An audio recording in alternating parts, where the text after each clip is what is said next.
دا ول طرف راوړو. بسم الله الرحمن الرحیم. الحمد لله علی ما انعم. پرون مې د تویلیو چې مصنف رحمت الله علیه ابتدا د خپل کتاب کوي تسمیه او بیا حمد ذکر کوي. بسم الله الرحمن الرحیم. پدې کې د علم بلاغت ځینې نکته ما ویلې هغه دا چې دا مقام د خطاب دی. بسمک اللهم پکارو، بسمک پکارو. په مقام د خطاب کې لفظ د الله راوړو چې دا اسم ظاهر غائب دی، نو نقل د کلام شو د خطاب نه غیبت تا ما وی دې ته ویل کېږي التفات. دې ته سوي بیا مې د تویلیو چې بسم الله الرحمن الرحیم جاری مجرور دی، دا متعلق واړي، نو متعلق بروست راو باسي. بسم الله الرحمن الرحیم ابتدئو، دا بروست راو باسي دا متعلق. نو پدې سره به حصر راشي او قصر براشي. دا شروع او دا مدد غختل به خاص شي د الله د نامه سره، د بل چانه به مدد نه غواړي. نو دا قصر دی او بیا قصر حقیقی دی، د هیڅ چانه به مدد نه غواړي ما سیوا د الله نه. بیا مې د تویلیو چې الرحمن الرحیم کې مجاز مرسل دی، ځکه چې د رحمان ملزوم دی، خدا ملزوم نه دی مراد، رقت قلبی نه دی مراد، بلکې لازمی معنا مراد د چې هغه احسان دی. نو رحمان په معنا د محسن سره، نو دا مجاز مرسل و ذکر د ملزوم او مراد تنه لازم. دا مې ویلیو چې بسم الله الرحمن الرحیم کې مذهب کلامی دی. دا معنا چې په کلام کې دعوه او دلیل دواړه دي. بسم الله کې دعوه و چې یا الله ستا په نوم بشورو کوم، د بل چا په نوم بنه کوم. نو پر رحمان و رحیم کې دلیل ذکر شو چې الله پاک رحمان او رحیم دی، نو ځکه د بل چا په نامه باندې شروع پکاره نه ده. مذهب کلامی دغه ته وایي چې په کلام کې دعوه او دلیل ذکر شي. مې ویلو بل مدا ویلیو چې په دې کلام کې توریه ده، ولې د رحمان او د رحیم د پاره ښکارا معنا چې کم دی، نو هغه د زړه نرمیدل دي. خو دلته کې معنا قریب نه د مراد، بلکې معنا بعید مراد د چاغه احسان دی. نو ایهام او توریه پکې هم و. دا مې ویلیو چې په دې کلام کې سنت الاستخدام دی، ځکه چې بسم الله کې اضافت د اسم الله ته اضافت بیانی مو، او د الله نه مراد سو لفظ د الله، او رحمان کې وته ضمیر راجع دی، نو بیا ته مراد ذات د الله دی. نو ظاهرا لفظ د الله او په ارجاع د ضمیر سره ته ذات د الله دې ته ویل کېږي سنت الاستخدام. دا هم د تویلو چې په تسمیه کې دغه دی ادماج دی او استتباع دی. څه ویل کېږي استتباع؟ چې یو کلام یوې معنی لراشي او سره پکې ضمناً بل معنا هم راشي. نو اصل کې خودلته کې استعانت دی چې مدد به د الله په نامه غواړي، او وسره بل معنا سره لا ثنا علی الله، دا الله پاک صفاتونه پکې هم شو په الرحمن الرحیم سره. دا پرونه سبق وو. بعد د تسمیه نه ذکر کوي الحمد، حمد ذکر کوي. په الحمد کې دا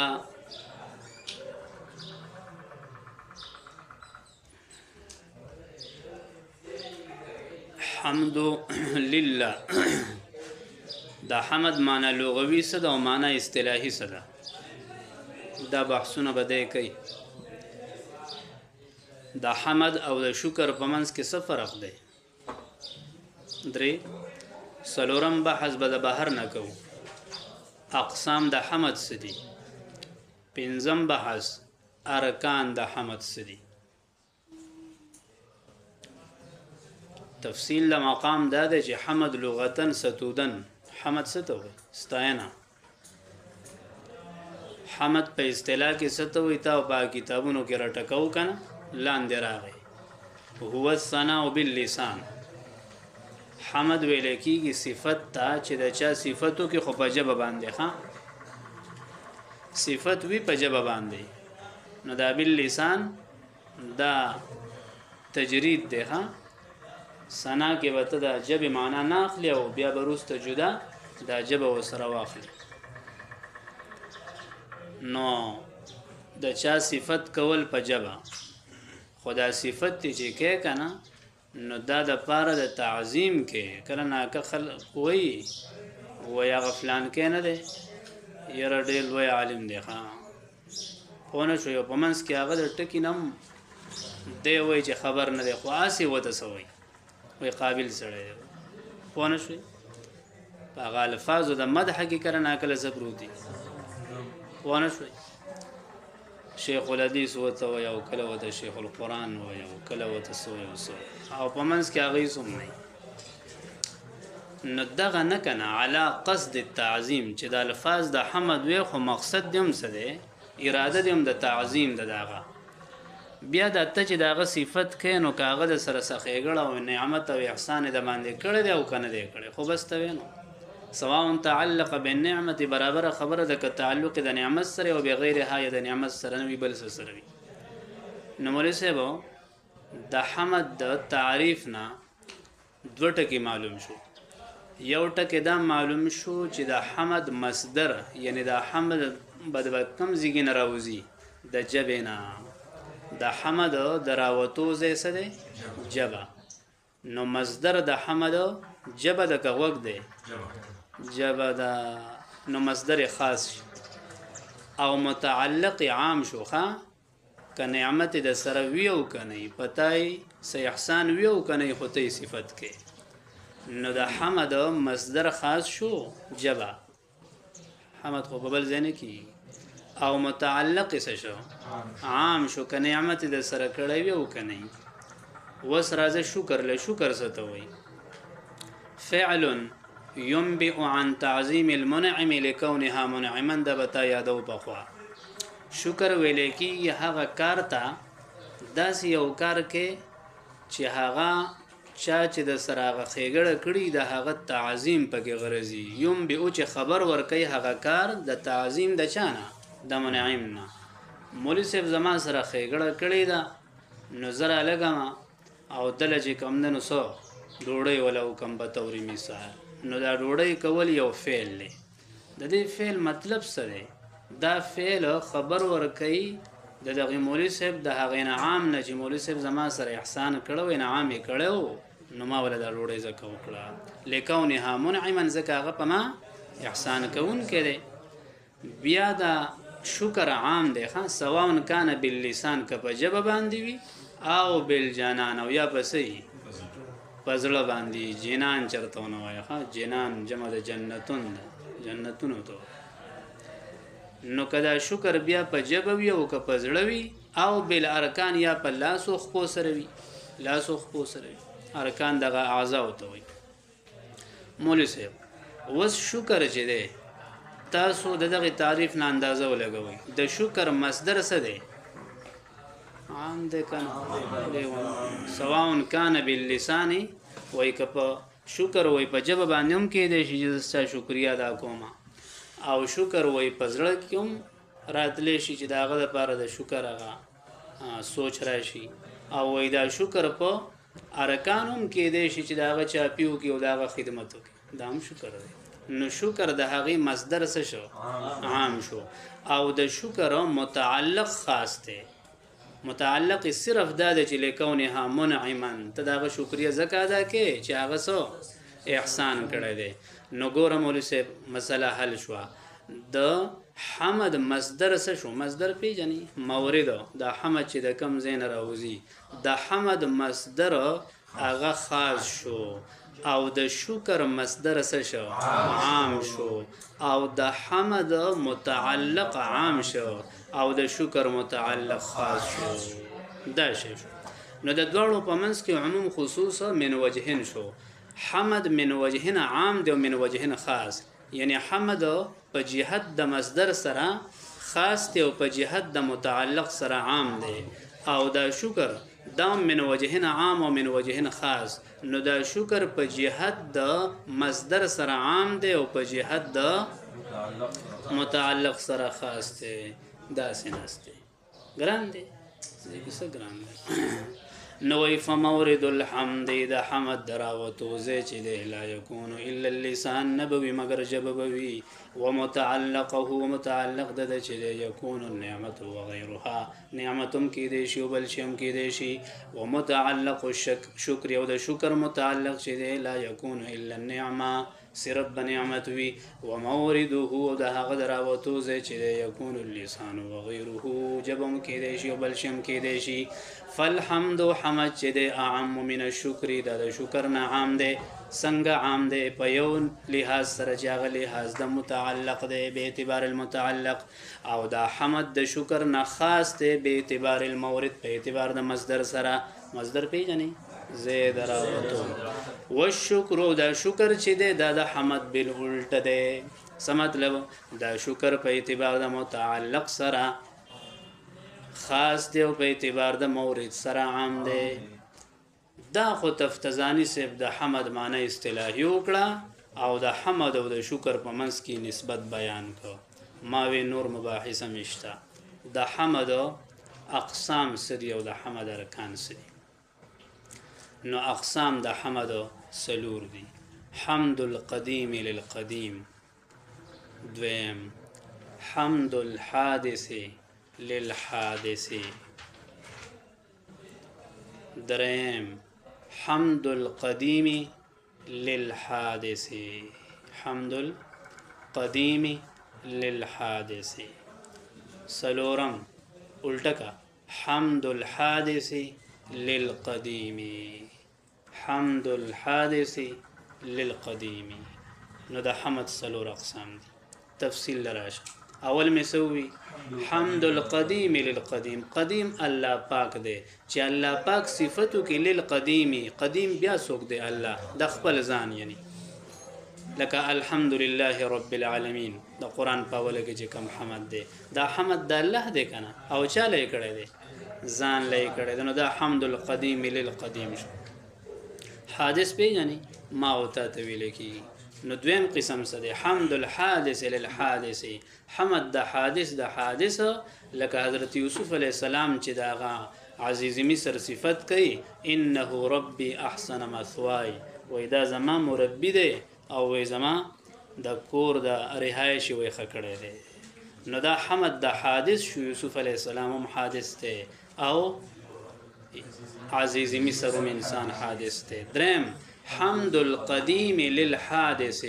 حمد القدیم یعنی الله پاک را لګي او هغه د حادث صفت کوي لکه حضرت ایوب علیہ السلام صفت کوي چې نعم العبد انه اواب. الله پاک په قرآن کې د صفت کوي چې دا ښه بنده او ما ته ډېر راګرځېدونکی و. نو دا حمد القدیم للحادث شو. او سلورم حمد الحادث للقدیم چې منګ راولګو د چا صفتو کو د الله پاک کو لکه زه ویم چې الحمدلله رب العالمین. وشوه دا اقسام د حمد دي. بیا ما یې څه دي؟ ارکان د حمد. یاد ساته رکن په معنی د موقوف علی سر راځي. نو د حمد د پاره سلور ارکان دي. حامد، محمود، محمود به او محمود علیه. حامد، محمود، محمود به او محمود علیه. حامد الله پاک. حامد بنده دی. څوک دی؟ حامد معنی حمد کون کې. نو حامد زویم چې الحمدلله نو زه حامد شو. حامد بنده شو. او محمود چې د چا صفت کې نو هغه مثلا الله پاک دی. د چا چې صفت کېږي هغه ته محمود وي. محمود به او محمود علیه څه ته وایي؟ نو یا ساته چې په دغه کې دوه مذهب دي. یو مذهب د محققینو دی او بل د مشهورینو دی. د محققینو مذهب په محمود به او په محمود علیه کې هغه دا دی چې د دواړو په منځ کې اتحاد ذاتی دی او اسی فرقي اعتباری دی. وای محمود به او محمود علی د دې په منځ کې اتحاد ذاتی دی او فرق اعتباری دی. اتحاد ذاتی دی، اتحاد ذاتی دی.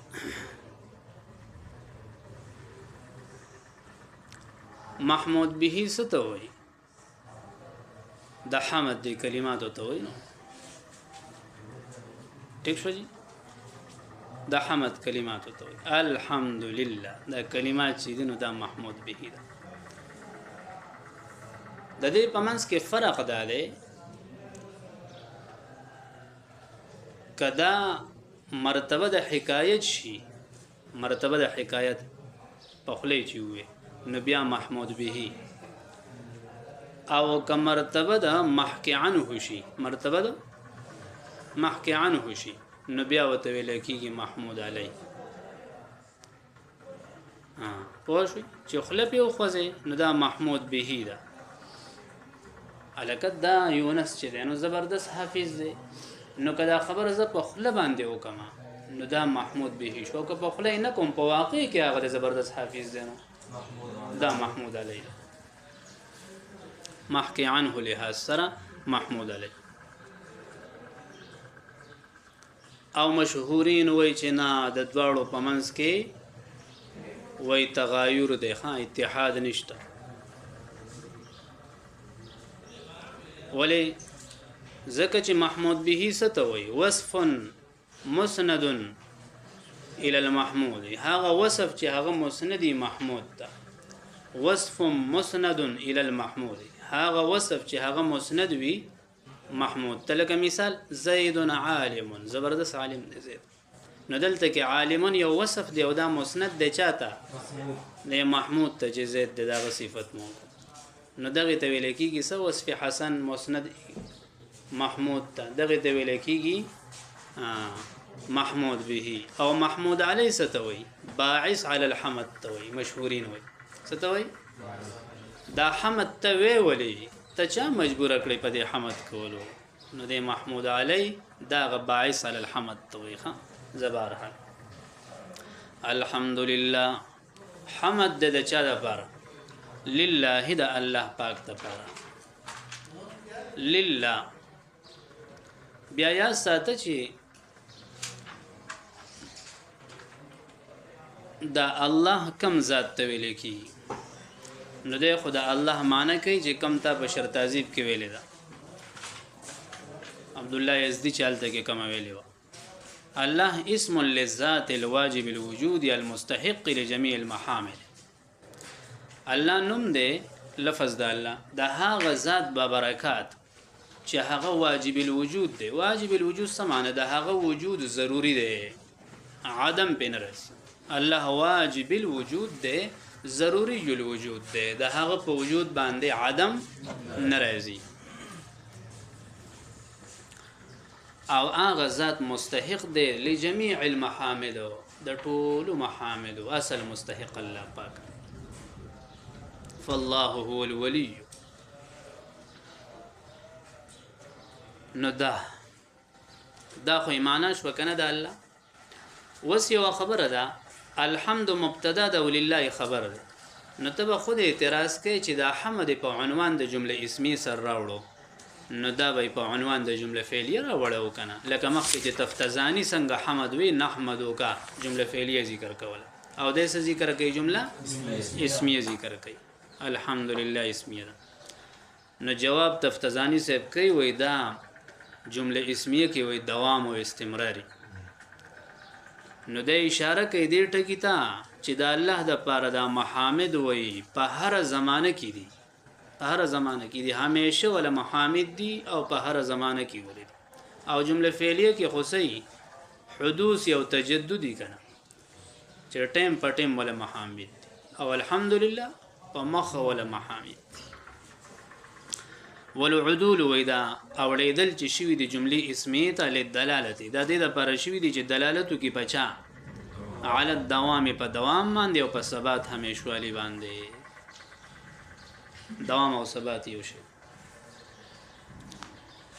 بیا اعتراض دا راځي چې الحمدلله کې دا حمد مقدم شو په الله باندې حالن کې په واقع او په نفس الامر کې خو الله مخکې د حمد نه الله ول او حمدونه بیا وروسته کیږي خبره نه پېږي نو ذات د الله خو مقدم دی په حمد باندې په تقدم نفس الامر سره نو لله الحمد ویل پکارو په خبره رسې د راځي او جواب کوي حاصل جواب دا دی چې یو اهم مقامی دی او بل اهم نفس الامر دی یو اهم مقامی دی او بل اهم نفس الامر دی نو دلته کې کدا اهم نفس الامر خیالو نو په واقع او په نفس الامر کې خو ذات د الله مقدم دی هغه په نفس الامر کې اهم دی نو بیا لله الحمد ویل پکې خو دلته کې لحاظ شوی دی د اهم مقامی یعنی دا مقام د حمد دی نو دلته کې اهم الله دی که حمد مقام د حمد اهم دی خدای باندې دا مقام د حمد دی نو اهم څوک شو حمد شنو زکه ی الحمد مقدم لکه تاسو بجرته ویلی په اقرا بسم ربک الذی خلق کې هم دغه مسله ده ګوره اقرا بسم ربک التکی د الله نوم روسته شو رب او قراءت مخکې شي اقرا دا ولې التکی مرب په نفس الامر کې مقدم دی په عام نفس الامر سره لیکن دا مقام د قراءت دا ول وحی وا سوا انو جبريل چې کوم نن حضور ته وی چې اقرا لولا نزکال ته کې قرات مقدم دی حاصل د جواب دا شو چې دلته کې لحاظ د اهمي مقامی شوی دی وتقدیم الحمد حمد چې مخکې د به اعتبار په دی وجبان دی انه اهم نظرا چې دا حمد اهم دی په دی نظر سره اله کون المقام مقام الحمد چې دا مقام د حمد دی کما ذهب الیه صاحب الکشاف لکه علامه زی محشری صاحب د کشاف ذهاب کړه دی تللی کړي دی فی تقدیم الفعل چې هغه وایي چې دا فعل چې په قول الله تعالی کې چې اقرا بسم ربک الذی خلق دی نو دا فعل ولی مخکې د علامه سیجی اورا بشي اما د توسوي چې هغه اهم مقام دی و ان کان ذکر الله اهم دا اعتراض جوړي اگر که ذکر د الله اهم دی نظرا الی ذاته په نظر سره ذات د الله الحمدلله علی ما انعم په دې باندې اعتراض دی چې الحمدلله وینو الحمد للخالق ولونه الحمد للخالق به الحمد للحي القيوم به ویلو جواب دا دی چې قبل یو صفت ذکر کوله کنه اسم ذاتی په ځای باندې اسم صفتی راوړې نو ستا ذهن ته بدا توهم راتلو چې دا الله د پاره چې دا حمد دینو لکه دا د دې صفت په وجه دی الحمد للخالقی کوي نو متوهم به توهم کو چې دا الله د پاره د محامد په وجه د چا دی د دې خالق دی ٹھیک شو جی حالن کی الله تعالی مستحق د حمد دی